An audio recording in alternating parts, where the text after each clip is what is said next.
My name is Jennifer. I'm a 25-year-old working professional. Currently, I live with my grandmother and commute to work from her house. The reason I live with my grandmother is because my mother passed away from an illness. My mother got sick when I was 3 years old, and it seemed like there was no hope for her recovery. At that time, my father was apparently having an affair, despite my mother's illness. When my mother passed away when I was 5, my father must have found me a burden. He left me with his mother, my grandmother, and disappeared somewhere. Having no siblings and losing both parents, I ended up being raised by my grandparents. Feeling lonely, I would ask every day, "When will Dad come to pick me up?" But my grandparents would just give a bitter smile each time. Gradually, I understood that I had been abandoned by my father. Still, my grandparents, who were in their 50s at the time, raised me with all their might. My grandmother, who had been a housewife, started working part-time so I wouldn't starve. And she bought me beautiful clothes and toys. My grandparents must have been worried about their own retirement. But when I was about to take my high school entrance exam, my grandmother said this to me: "You don't have to be fixated on going to a public high school. Go wherever you want." "But if I do that, I'll be a burden on you and Grandpa." "It's okay. We still have some savings." "No, I'll try my best to get into a public high school. I'll definitely pass, so please support me." "All right, then you have to give it your all." And I successfully got into one of the top public high schools. My grandparents were happy for me, and my grandfather even made a reservation at a restaurant. I felt so fortunate to be celebrated by such kind grandparents. I enjoyed my high school life, but one day I came home to a somber atmosphere. I asked my grandmother what had happened, and it turned out that my grandfather had been diagnosed with an illness. His condition worsened rapidly, and he began going in and out of the hospital frequently. At that time, my grandfather had retired, so my grandmother had to support the family by working multiple part-time jobs. His hospital bills were covered by life insurance, but then my grandmother became unable to work due to exhaustion. That's when she decided to seek help from the government and went to the city office. Yes, she applied for public assistance. The process seemed very complicated, but somehow the application was approved. However, I spent my days wondering what would happen in the future. The high school I attended was a college prep school, so everyone went on to college. I was surprised to hear at the city office that welfare households could not go to college unless they separated their households. However, separating households also reduces the welfare benefits, which is tough. I wanted to go to college, but it was also difficult to go that far, so I decided to work as soon as possible to repay my grandparents. My grandmother tearfully said to me, "I'm so sorry this happened. It's all because of your father. It's because I didn't raise him properly." "It's not like that. Grandpa and Grandma took good care of me. I'll work hard, so don't worry." "I feel so pathetic. You wanted to go to college, and now I'm sorry." Then I got a job at 18. By that time, I was able to make a living without welfare. However, my grandfather's condition was already deteriorating, and he was told he only had a half a year left. In the end, he left me with these words: "Jennifer, I'm sorry for all the trouble." "Grandpa, it's not like that." "Please take care of your grandma. I love you." "Grandpa!" After cremating my grandfather, I worked even harder. I worked a lot of overtime so my grandmother wouldn't have to work part-time anymore.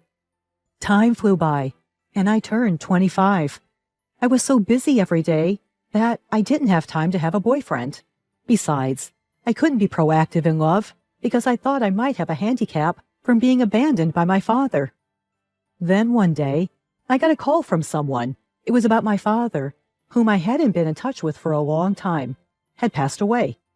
He died in a traffic accident. He was my biological father, but I didn't feel a shred of sadness. My grandmother didn't show any signs of sadness either, even though her own son had died. Well, maybe she was actually sad, but she might have hated her son for having an affair and leaving his child behind. It seems my father had told his remarried wife the address of our house. So his remarried wife came to visit our house and said this. Well, John has passed away, as we've already informed you, but now there's an issue with the inheritance. Would you mind relinquishing your inheritance rights?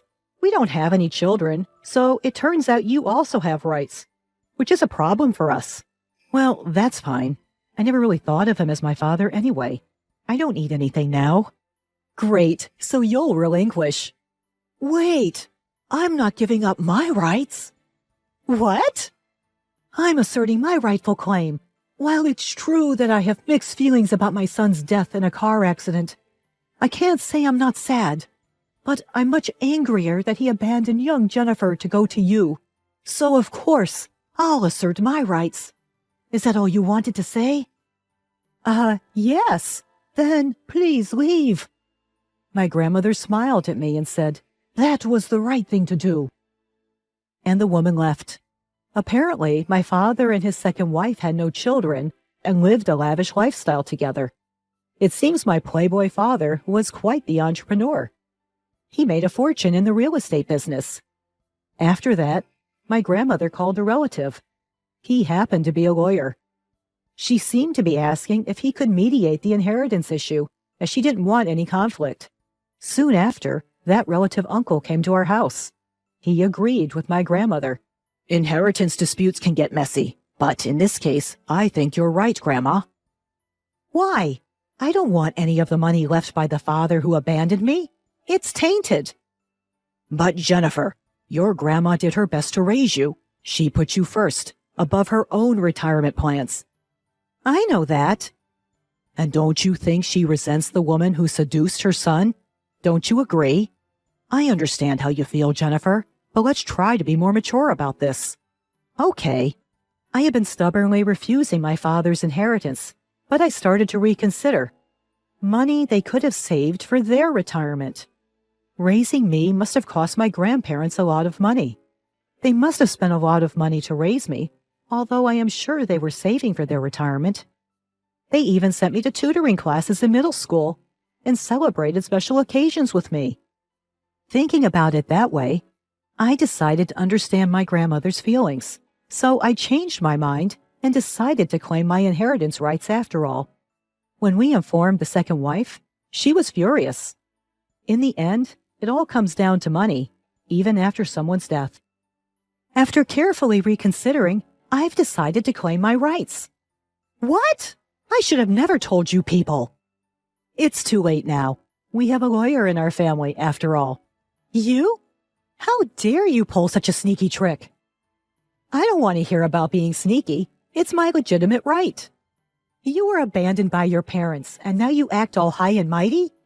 Oh, it seems you're not aware that you were also played. What? Turns out, my father had other women as well. He didn't have children with them, though. Wait, what are you talking about? When my father passed away, a woman came demanding his inheritance like a fool.